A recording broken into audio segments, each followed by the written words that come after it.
శంకరాచార్యుల వారు నిరూపించారు కనకధారాస్తవంలో.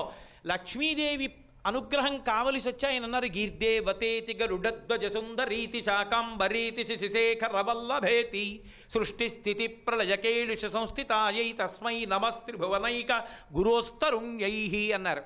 అదేమిటయా నన్ను పిలిచి నువ్వేమో సృష్టికర్త స్థితికర్త ప్రళయకర్తల యొక్క ఇల్లాలి యొక్క స్వరూపాన్ని అంటున్నావు, అదేమిటి నేను లక్ష్మీదేవిని విష్ణుమూర్తి ఇల్లాలని నన్ను అలాగే పిల్లి కనపడతాను కానీ ఇంకోలా కనపడ్డాను ఆవిడందా?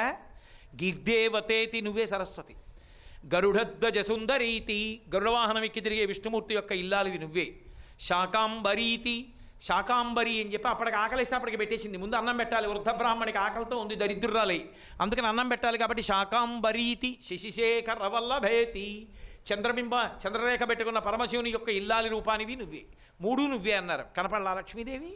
అనుగ్రహించలా?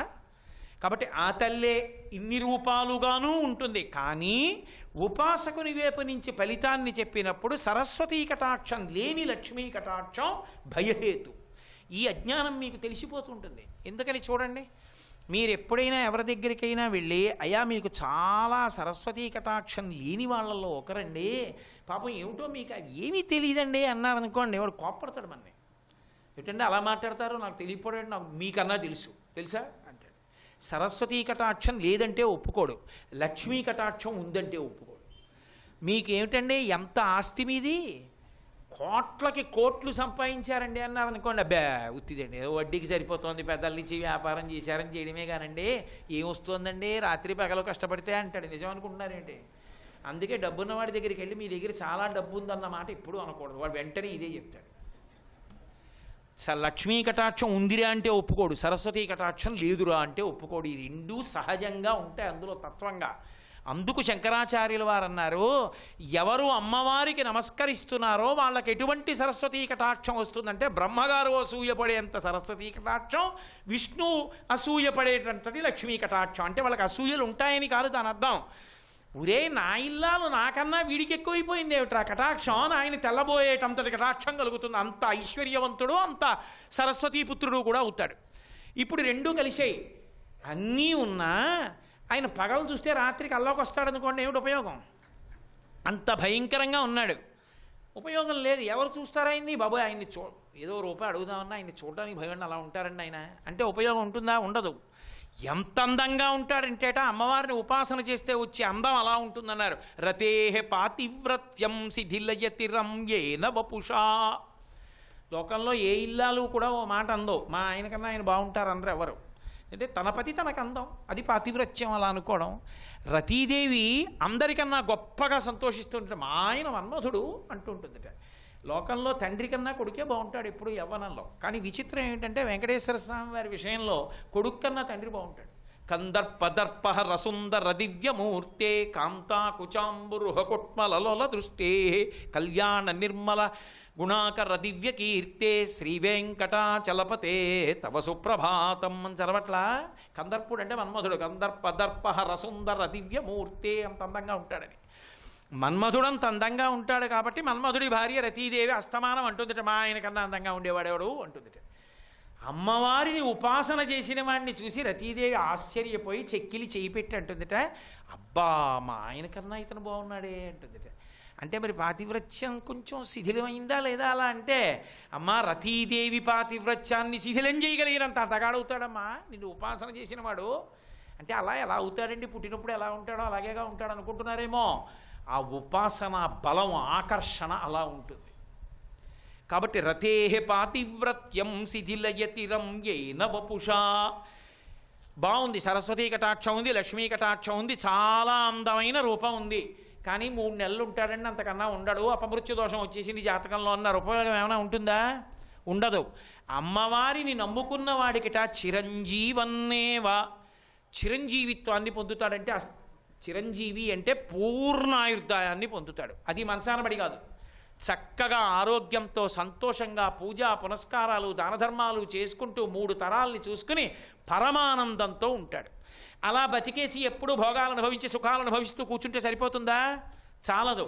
చిరంజీవన్నే వక్షపిత పశుపాశవ్యతికర. పశుపాశములను కోసేస్తుంది ఆవిడ. అంటే పశువు అంటే జన్మ కర్మ, అందరూ పశువులే వేదాంతం దృష్టిలో, ఎందుకంటే కర్మపాశములు కట్టబడి ఉంటాయి కాబట్టి. అమ్మవారి అనుగ్రహం ఎవరికి కలుగుతుందో అమ్మవారు వాడి మెళ్ళలో ఉన్న పాశాన్ని కోసేసి పశుపతిని చేసేస్తుంది, శివుల్లో కలిపేస్తుంది. అది ఎలా? చచ్చిపోయిన తర్వాత కలవడం కాదు. పరానందాభిక్యం రసయతిరసం తద్భజనవాన్. నిన్ను ఎవడు భజించాడో, ఎవడు పూజించాడో, ఎవడు సేవించాడో, ఎవడు స్తోత్రం చేశాడో వాడు ఏ స్థితిని చేరుకుంటాడో తెలుసా అమ్మా? వాడు ఇక్కడే ఇప్పుడే ఈ క్షణంలోనే నీ అనుగ్రహం కలగగానే నేను శరీరం కాదు ఆత్మ అని ఎరుకలోకి వస్తాడు. రాగానే వాడి శరీరం ఎప్పుడో పడిపోతుంది, అప్పుడు విదేహముక్తి. ఇప్పుడు వాడు ఈ సమాజంలో ఉండడం వల్ల లోకం ఎంతో గొప్ప స్థితిని పొందుతుంది. అలా ఒక పరమాచార్య స్వామి వారిలా స్థితిని పొందాలి అంటే అప్పటికప్పుడే ఆవిడ అనుగ్రహంతో ఆత్మగా జ్ఞానమును పొందగలగాలి అంటే అది పరదేవత అనుగ్రహమే. ఇన్ని కదలికలు లేని చిట్ట చివరి స్థితికి వెళ్ళడం అంటే ఆత్మ అన్న స్థితికి చేరడం అమ్మవారి అనుగ్రహమేనని ఎవరు ఆ తల్లి పాదములు పట్టి పూజిస్తున్నారో, ఎవరు దుర్గామాతనండి, కామాక్షనండి, లలితనండి, ఆ శాశ్వత రూపంలోకి అన్ని రూపాలు ఎవరిలోకి వెడతాయో ఆ రూపం యొక్క పాదములను పట్టి పూజించిన వాళ్ళకి ఇన్ని అనుగ్రహములు ఇవ్వగలిగిన తల్లి అని శంకరాచార్యుల వారు సౌందర్యలహరిలో నిర్ధారించారు. నేను అది వేదిక మీద ఎలా చెప్పాలో కొన్ని కష్టంగా ఉంటాయి. ఉపాసన సిద్ధించి ఆవిడ అనుగ్రహిస్తే ఆవిడ మనని మాయలో ముంచుతుంది. ముంచి ఎంత చమత్కారం చేస్తుందంటే పిల్ల రూపంలో వస్తుంది. వచ్చి కాసిని పువ్వులు ఇవ్వా, కాసిని పువ్వులు ఇవ్వా, కాసిని పువ్వులు ఇవ్వా తినేస్తుంది పట్టుకుని. నేనే ఎన్నో మాటలు పొరపాటు పడ్డా గమనించలేక ఇన్ని చెప్పినవాడిని.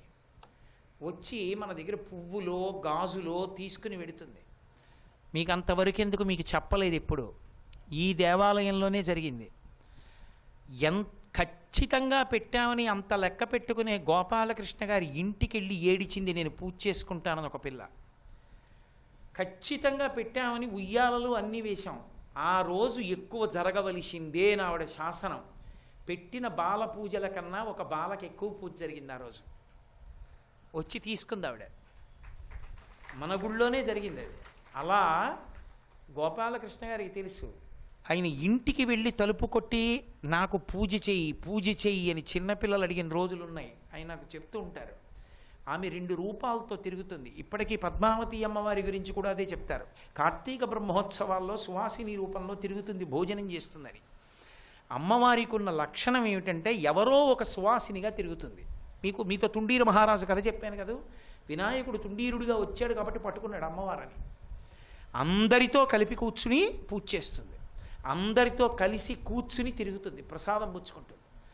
ఆవిడ ఎక్కడ నవరాత్రులు జరుగుతున్నాయో అక్కడ తిరుగుతుంది. ఆవిడ చాలా ప్రసన్నురాలైపోయే దేనికో తెలుసా? బాలపూజ అంటే మురిసిపోతుంది ఆవిడ. చిన్నపిల్లగా సమస్త అపరాధములు క్షమిస్తుంది బాలగా. అమ్మవారు పార్వతీదేవి సాధారణంగా విఘ్నేశ్వరుడితోటో సుబ్రహ్మణ్యుడితోటో ఉంటుంది. ఒక అపురూపమైన మూర్తి ఉంది. అమ్మవారు కూర్చుని 2 తొడల మీద 2 పిల్లల్ని పెట్టి కూర్చుని ఫోటో తీయించుకుంటే ఎలా ఉంటుందో అలాగే ఉంటుంది. అది కొన్ని వందల సంవత్సరాల క్రితం ముద్రణ చేసినటువంటి ఒక పుస్తకంలో అమ్మవారికి సంబంధించిన ఒక వ్యాఖ్యాన గ్రంథంలో ఉంది. కానీ అది ఏమిటంటే కాగితాలు ముట్టుకుని పైకెత్తాలన్నా కూడా దాన్ని ఇలా తిప్పితే కాగితం విరిగిపోతుంది. తడి చేస్తే అది అక్కడికక్కడే ముద్దయిపోతుంది కాగితం. అంత ప్రాచీనమైనటువంటి గ్రంథం. అందులోంచి ఆ ఫోటోని ఎలా తీయాలి, ఎలా ముద్రణ చేయాలి అంత ఖాళీ లేక నేను వదిలిపెట్టేశాను ఈ ఏడాది. కానీ ఒక అపురూపమైనటువంటి మూర్తులు మహాకామేశ్వర, మహాకామేశ్వరి కూడా అలాగే ఉంటారు. పంచసామ్యములతో వాళ్ళు కలిసి కూర్చున్నప్పుడు అసలు మీరు గుర్తుపట్టలేరు ఎవరి కాలేది, ఎవరి చెయ్యేది, ఎవరు ఏ ఆయుధాలు పట్టుకున్నారు, ఎక్కడున్నారు. ఇవి ఇద్దరూ ఒకలాగే ఉంటారు. అసలు పోలిక ఇద్దరికి తేడా చెప్పడం కష్టం, అంత అద్భుతంగా ఉంటారు. అటువంటి కామేశ్వరుడు లలితాదేవిని స్వీకరించాడు, అమ్మవారిని స్వీకరించాడు. కాబట్టి లలిత అన్న పేరే ప్రత్యేకమైంది.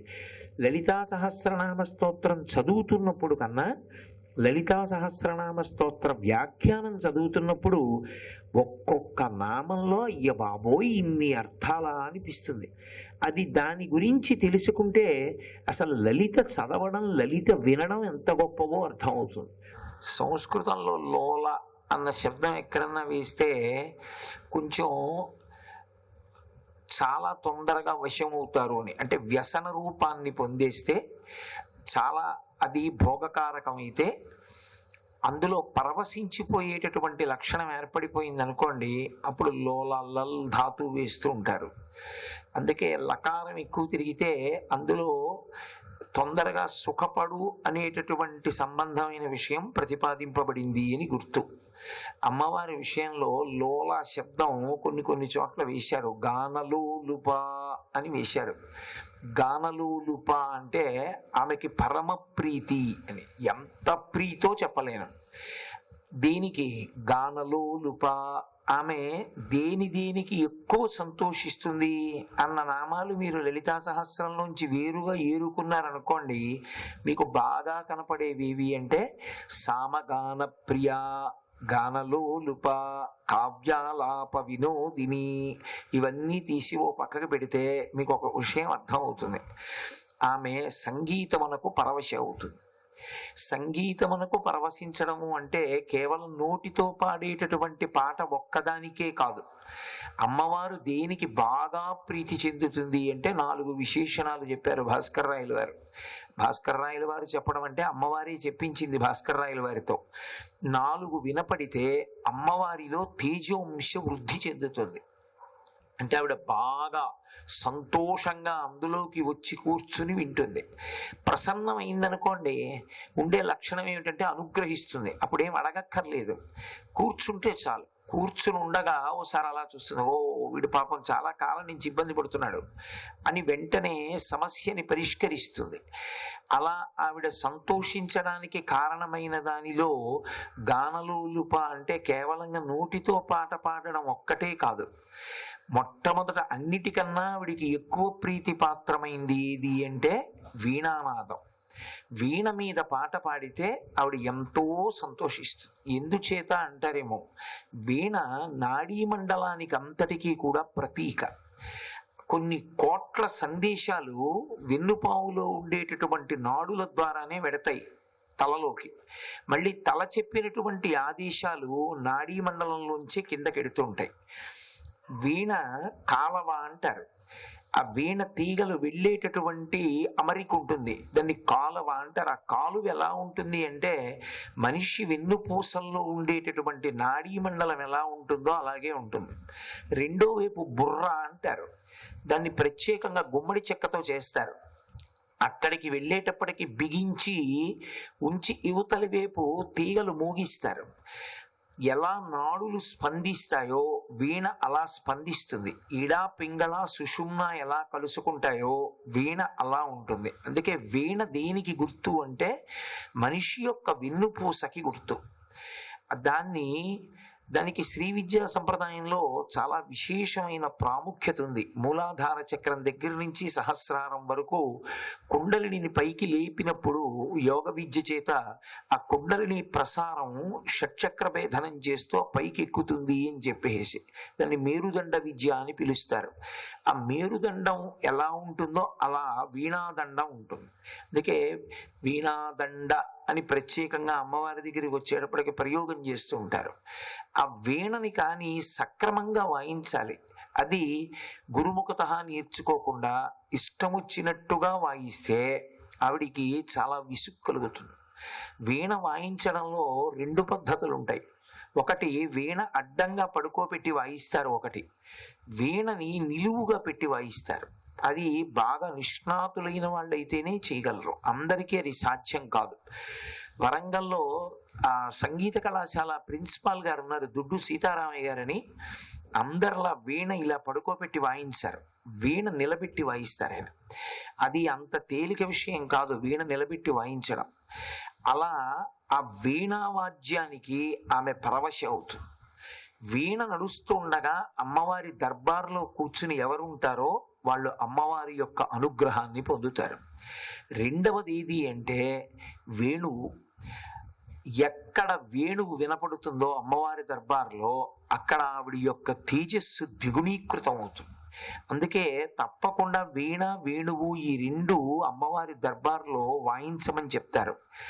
మీరు మహిషాసురమర్దని స్తోత్రం వినుంటారు. అందులో కూడా ఆ అలమురళీరవవాజిత కూజిత కోకిల మంజుల మంజురతే అని ఆ మురళీరవం గురించి ప్రస్తావన చేస్తారు. ఆ మురళి వేణువుగానం వింటే ఆవిడ మహాపరవశాన్ని పొందుతుంది. మూడవది సామగాన ప్రియ. వేదం చదువుకున్న వాళ్ళు సామవేదం చదువుతున్నప్పుడు ఆవిడ ఎంతో సంతోషాన్ని పొందుతుంది. ఒకటి. రెండు, గాయత్రి మహామంత్రాన్ని పరమ నిష్ఠతో జపం చేసేటటువంటి బ్రాహ్మణులు సభలో తిరుగుతుంటే ఆవిడ ఎంతో సంతోషం పొందుతుంది. ఆవిడికి కంటి ముందు ఎవరు కనపడుతూ తిరుగుతూ ఉండాలి అంటే సంధ్యావందనం చేసి గాయత్రి చేస్తూ దాని మీద అంత నమ్మకం ఉన్నటువంటి విప్రులు తిరుగుతూ ఉంటే ఆవిడ సంతోషాన్ని విప్రప్రియా. మీరు అందుకే అమ్మవారు తొందరగా ప్రీతి పొందేవేవి అంటే ఏరుకోవాలి, అవన్నీ ఏరుకుని దండ కట్టాలి. అలాగే సామగాన ప్రియ, సామగానం నేర్చుకుని సామవేదం కానీ పాడితే, అందులో సామవేదానికి ఒక్కదానికే వేదంలో ఒక మినహాయింపు ఉంది, స్వరభంగాన్ని అనుమతిస్తారు, మిగిలిన వాటికి అనుమతించరు. ఒక్క సామవేదం చదివేటటువంటి పండితుడు మాత్రం ఊపిరి తీసి నిలబెట్టడం చాలా చాలా కష్టం, అంత తేలిక కాదు. అందుకే ఒక్క సామగానం చేసేటప్పుడు స్వరభంగం అయితే దోషం పట్టవద్దు అని దేవీ భాగవతంలో సామగానం స్వరభంగం అవ్వడం గురించి ప్రత్యేకంగా గోభిలుడు దేవదత్తుడు అని వాళ్ళిద్దరి మధ్య నడిచినటువంటి ఒక ప్రత్యేకమైన ఉపాఖ్యానం ఉంటుంది. కాబట్టి సామగాన ప్రియ, ఆ సామవేదాన్ని చదివితే ఆవిడ ఎంత పారవస్యాన్నో పొందుతుంది. ఆవిడే కాదు, అసలు విష్ణువు వైష్ణవి ఆ ఇద్దరు ఒకటే. అందుకే రక్తాంబరాం రక్తవర్ణాం గారుడే వాహనే సంస్థాం వైష్ణవీం శక్తిమద్భుతాం అంటాడు వ్యాసుడు. విష్ణువు వైష్ణవీ రూపాన్ని పొందుతూ ఉంటాడు. అందుకే ఆయన కూడా నేను సామవేదాన్ని అని చెప్పుకుంటాడు భగవద్గీతలో. కాబట్టి సామగాన ప్రియ, సామవేదం ఎక్కడ వినపడుతుందో అక్కడ అమ్మవారు బహుప్రసన్నురాలవుతుంది. తర్వాతది మృదంగం. వాద్యాలలో మృదంగం చక్కగా గురుముఖత నేర్చుకున్నటువంటి వాళ్ళు మృదంగం వాయిస్తే అమ్మవారు ప్రసన్నురాలవుతుంది. నాలుగవది కంచుతో కూడినటువంటి తాళం వేస్తే, అది కంచుతో చేసినదై ఉండాలి. ఖచ్చితంగా తప్పకుండా తాళం వేస్తే అమ్మవారు ప్రసన్నురాలవుతుంది. ఇవి వినా అమ్మవారు ప్రసన్నురాలవడానికి మిగిలినటువంటి సంగీత పరికరాలు ఉపయుక్తం అవుతాయి అని నమ్మకం లేదు. రెండు, గురుముఖత సంగీతం నేర్చుకుని రాగతాళ జ్ఞానం కలిగి గురువు యందు భక్తి కలిగినటువంటి వాళ్ళు పాట పాడితే అలా నోటితో పాడినటువంటి పాటకి కూడా ఆమె పరవశం అవుతుంది. అందుకే ఎప్పుడూ ఆవిడ పక్కన సరస్వతీదేవి వీణ వాయిస్తూ ఉంటుంది. ఆ సరస్వతీదేవి వీణ, సరస్వతీదేవి పాట, ఈ రెండు ఆవిడ వింటూ ఉంటుంది. అందుకని దర్బార్ చేస్తారు. సాయంకాలం దర్బార్కి ఎందుకంత ప్రాముఖ్యత వచ్చింది అంటే అమ్మవారి అనుగ్రహం తొందరగా పొందడానికి అవకాశం దేనివల్ల వస్తుంది అంటే ఏమీ చెయ్యక్కర్లేదు, ఏమీ చేయకుండా కూర్చుంటే చాలు. ఆ దర్బార్లో కూర్చునుంటే అవన్నీ వినపడుతుంటే ఆవిడ గొప్ప ప్రసన్నురాలవుతుంది. ఆ ప్రసన్నురాలయ్యి ఆవిడ దర్బారు వంక చూస్తూ మురిసిపోతుంది. అందుకే పెద్దలు ఒక మాట చెప్తారు, శారదా నవరాత్రులు చేస్తున్న చోట అమ్మవారు అనుగ్రహించింది అని గుర్తుపట్టడానికి కొన్ని కారణాలు చెప్పచ్చు అని చెప్తారు. ఒకటి, సువాసినులు చాలా విపరీతంగా తిరుగుతారు. తెల్లవారింది మొదలు ఆ దేవాలయంలో సువాసినులు ఎక్కువ మంది తిరుగుతూ ఉంటే అది అమ్మవారి అనుగ్రహం పొందిందని, అమ్మవారు తిరుగుతోందని గుర్తు. రెండవది, 4 బ్రాహ్మలు 6 బ్రాహ్మలు 10 మంది బ్రాహ్మలు 20 మంది బ్రాహ్మణులు సభలో ఉంటారేమో అనుకుంటే 200 మంది బ్రాహ్మణులు సభలో ఉన్నారనుకోండి, గుర్తుపట్టడానికి తేలిక మార్గాలు ఎలా ఉంటాయో తెలుసా? అదిగో పిలవకుండా అందరికన్నా ముందొచ్చి ఇంతమంది ఉన్నా వాడు ఒక్కడు సంప్రదాయబద్ధంగా చొక్కా విప్పేసి ఉత్తరీయం మొలక్ కట్టుకుని విభూతి పెట్టుకుని వాడి పక్కన ఒక బాల, ఇద్దరు కూర్చున్నారే అలాగే కూర్చుంటుంది ఆవిడ. అలాగే కూర్చుని చూస్తూ ఉంటుంది. ఆవిడ ఎక్కడ కూర్చుంటుందో తెలియదు, అందరిలోకి వచ్చి కూర్చుంటుంది. అది భగవత్ సంబంధం ఉన్న వాళ్ళైతే పసిగట్టేస్తారు, అదిగో అక్కడ కూర్చుంది ఆవిడని పసిగడతారు. కాబట్టి ఆవిడ యొక్క అనుగ్రహం పొందడానికి మార్గం ఏమిటి అంటే దేవీ నవరాత్రుల్లో దర్బారు చేయడం ఒకటి, వాహనం వెంట నడవడం ఒకటి.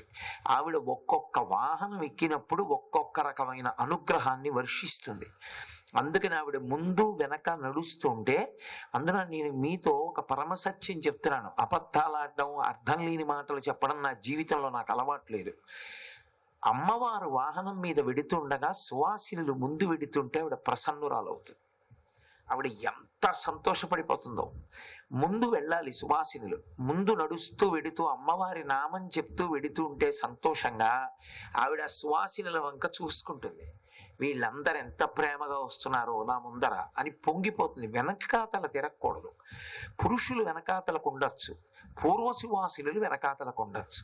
సువాసినులకు జన్మ హక్కు, వాళ్ళు ముందు నడవాలి. వాళ్ళకన్నా ముందు ఎవరు ఉండాలంటే బాలలు ఉండాలి.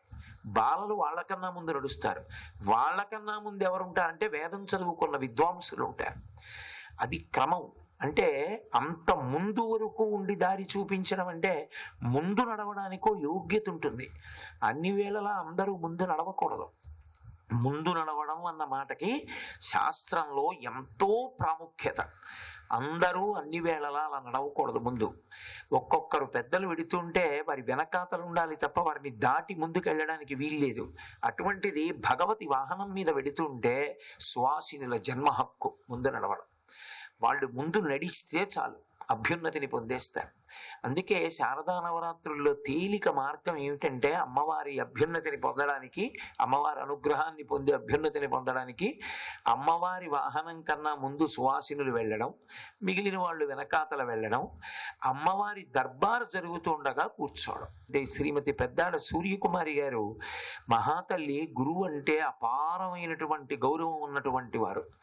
ఆవిడ ఒకానొకప్పుడు సామర్లకోటలో ఒక రాగాన్ని ప్రత్యేకంగా ఆలాపన చేసి వర్షం కురిపించాలి అని చెప్పి, నాకు సరిగ్గా జ్ఞాపకం ఉంటే ఆవిడ నూతిలో కూర్చునిలా ఉంది, పాడారు. ఎండిపోయిన నూతిలో కూర్చుని పాడితే ఆవిడ పాట పూర్తయ్యేటప్పటికీ కుంభవృష్టి కింద పడింది వాన.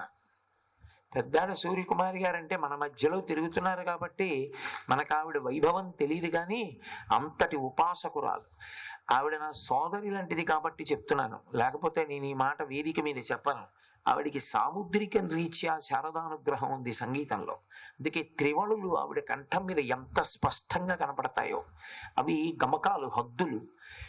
ఎవరికి సాముద్రికంలో కంఠం మీద అలా ఉంటాయో వాళ్ళు శారదానుగ్రహంతో సంగీతంలో సిద్ధహస్తులవుతారు.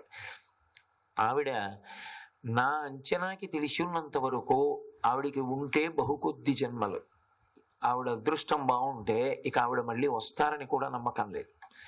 ఆవిడ సప్తధాతువులు కూడా సంగీతంతో గురుముఖత నేర్చుకున్నటువంటి స్వరరాగ తాళముల చేత ఎన్నడో పునీతం అయిపోయి శరీరం మంత్రపూతమైపోయినట్టే ఆవిడిది సంగీతం చేత ఆవిడ భగవంతుణ్ణి సేవించి సేవించి సేవించి తరించిపోతున్న వ్యక్తి.